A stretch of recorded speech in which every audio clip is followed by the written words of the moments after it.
For today's video mga ka-works ay assemble tayo ng storage cabinet na 2 doors po. Galing po ito ng ibang bansa. Import po itong storage cabinet natin na 2 doors. So ito na mga ka-works, simulan na po natin na i-open na naka-carton pa siya. So kung meron kayong cutter dyan or blade, so ganito lang po ang pag-open. Ganun na po, may cutter kasi naka-packaging lang yan. So yan po ang unang bumungad sa atin. Yan po yung door frame nya po. Kita nyo po is taka styro sheet po talaga siya at balot pa ng styro sheet. So yan naman po yung pangalawang bumungad. Yan naman yung backplate po natin mga ka-works. So kita nyo. So yan, hawak ko, yan yung shelf natin. Meron tayong 4 na shelf at saka isang bottom plate at saka isang top plate po mga ka-works. So yan, nagsama pa talaga yung styro sheet natin. Ayan, tabi muna natin lahat. So yan na po, ang hawak na po yung kasama ko. Yan po yung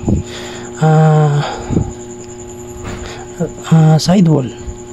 So ito na po, simulan na po natin siyang buuin gamit po ang ating gun. So yan po yung ating backplate. So para po madikit o madugtong, kailangan po natin yung right side wall. Kailangan mo lang gawin ay screw mo siya mga ka-works ng 3 screw. Kung wala po kayong gamit tulad nito gun, pwede po kayong gumamit ng Phillips screw or screwdriver po mga ka-works. Pero I suggest na mas maganda kung meron po kayong gun gaya ng gamit ko. So yan po, tapos na nating makunik yung ating right side wall. So sunod natin gagawin is yung namang left side wall mga ka-works. So ganyan na po ang paglagay sa gilid at para madugtong sila. So hawakan muna natin sa taas at saka screw. Yan po, ganyan na po siya kadali. 3 screw din po yan mga ka-works, isa sa gitna. Screw mo lang siya ganyan at yung panghuli is nasa baba mga ka-works. So meron na tayong backplate, meron na tayong right side wall at saka left side wall. Ang susunod naman is yung bottom plate. So malapit na po, konti na lang ang kulang. Lagay muna natin ng bottom plate sa kadahilan ng parang di tayo mahirapan kung sakaling ilagay na natin yung door frame. Ito na po ang door frame na sinasabi ko mga ka-works. So ganyan, pasok mo lang siya sa magkabilang side ng side wall. Open mo mga ka-works. Tapos sit down mo lang yung bottom plate, sabay apak sa pa. So yan na po, ganun lang po talaga. Ganito lang po talaga kadali mag-assemble ng storage cabinet. Marami tayong mga video dyan na pwede nyo pong matutunan ng mga cabinet po. Talaga matututo po kayo. Okay, ito na po yung ating top plate. Papakita ko lang sa inyo yung itsura ng top plate. Yan po, yan yung palatandaan na siya ay top plate at nakaharap siya sa unahan. Yan, gigan sa baba at sa loob. Pasok mo pataas yung top plate. Yan na po, screw lang po natin. 6 na screw lang po ang kailangan dyan para po malagay natin yung ating top plate. Isa dapat sa magkagilid at 2 po sa gitna. So nakikita niyo po, yun na po ang panghulay screw natin para sa ating top plate. So yan, nakikita nyo, tapos na po nating install yung top plate at saka complete yan na po yung itsura nya. Kulang na lang din yan mga ka-works. Yan po yung shelf support. So bali po, gawin mo lang po is hatiin mo sa 4 na division yung loob ng storage cabinet. Since na adjustable ito, so bahala po kayo kung anong sukat, laki ng sukat po yung gusto ninyong gawin sa shelf na yan. Pwede nyo po yung gawin kung anong gusto nyo. Pwedeng malaki sa baba, mataas sa gilid, basta tapat na po siya.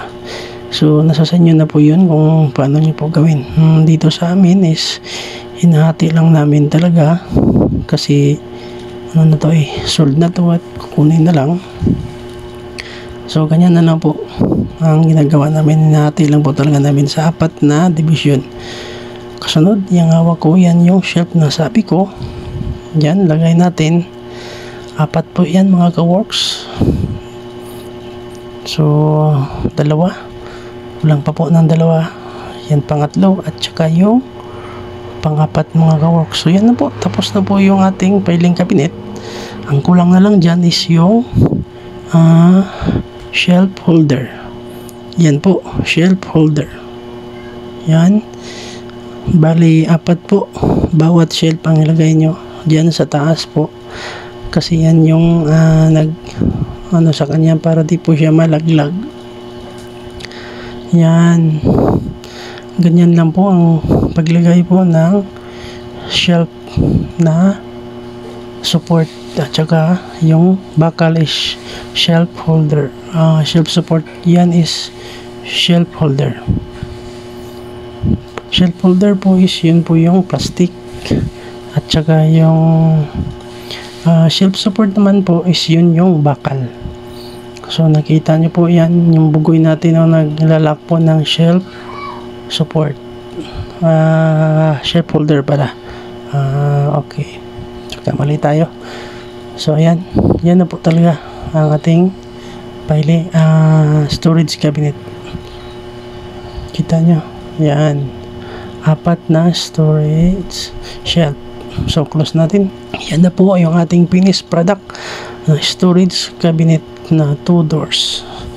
Sobrang ganda po nito, kasi nga po galing pa po ito ng ibang bansa, import pa po ito mga ka-works. Yan, kita nyo naman yung loob at saka labas. Kung titignan nyo ay napakakinis po at napakaganda po talaga ng mga storage natin ng cabinet na yan.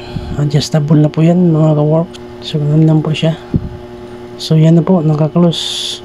So yan na po mga ka-works, maraming salamat.